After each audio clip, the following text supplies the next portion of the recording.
Walaupun pelaksanaan Pilgub serentak tinggal beberapa bulan lagi, namun sudah mulai bermunculan kandidat yang akan bertarung.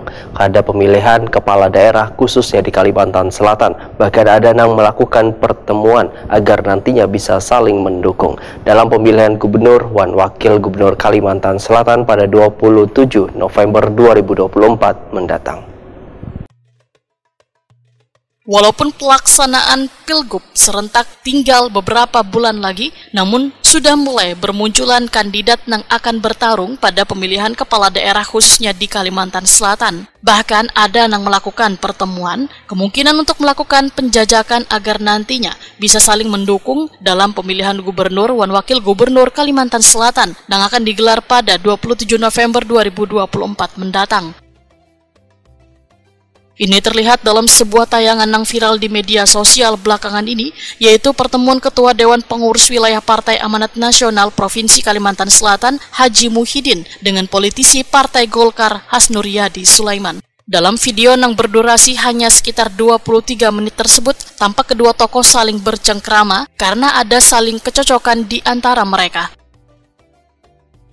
Wakil Ketua DPW PAN Kalimantan Selatan Afrizaldi wetakoni Prima TV jelang tengah hari Kamis 21 Maret 2024 memedahkan video yang beredar di media sosial silaturahmi antar Haji Muhyiddin dengan Hasnur Yadi Sulaiman hanya berdiskusi tentang Banua ini ke depan, termasuk akan direalisasikannya IKN, sehingga Kalimantan Selatan harus mempersiapkan SDM karena menjadi penyangga IKN. Kedua tokoh yang sama-sama hobi olahraga ini pun, ujar Afrizaldi, sama-sama ingin terus berkontribusi dalam pembangunan Kalimantan Selatan, termasuk memajukan persepak bolaan di Kalimantan Selatan agar nantinya selalu terdepan atau juara di setiap kompetisi apapun.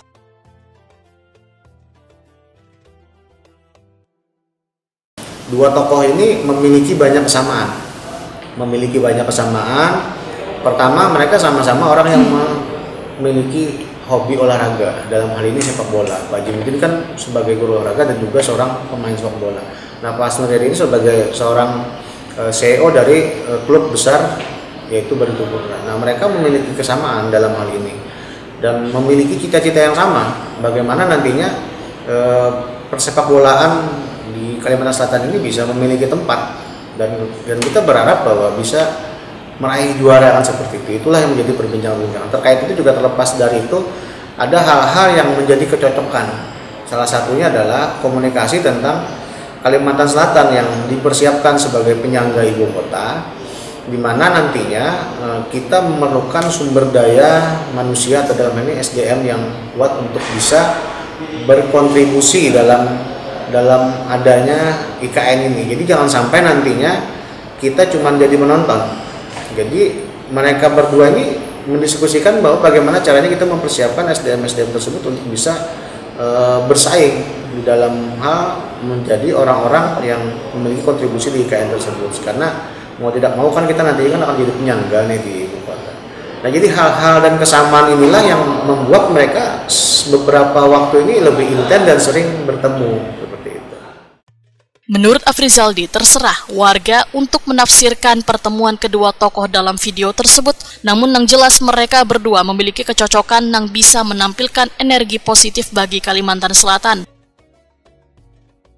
Saling berkomunikasi kedua tokoh ini, ujar Afrizaldi, kada hanya menjelang Pilgub 2024, namun sudah lawas mereka lakukan. Kita mencari kecocokan dulu, dan terkait pasangan-pasangan ini kan tidak menutup kemungkinan apapun bisa terjadi dalam politik, dan politik itu dinamis serta fleksibel. Artinya kita lihat langkah-langkah berikutnya, mudah-mudahan dipermudah dan mendapatkan respon yang positif dari masyarakat. Pak, ini komunikasi yang berapa kali sudah, Pak?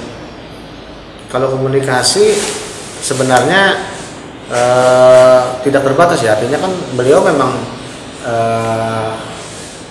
sering berkomunikasi terkait berbagai macam apapun, karena dalam hal ini Pak Hasnur Yadi sebagai anggota DPR RI dan Pak Haji Muhyiddin sebagai wakil gubernur, artinya beberapa kegiatan ataupun permasalahan-permasalahan yang ada di Kalimantan Selatan terus selalu dikomunikasikan. Nah, jadi komunikasi ini selalu intens lah dilaksanakan. Jadi tidak baru-baru ini saja, sudah lama, sudah sejak zaman almarhum abah beliau juga Pak Jumudin sering berkoordinasi. Ya.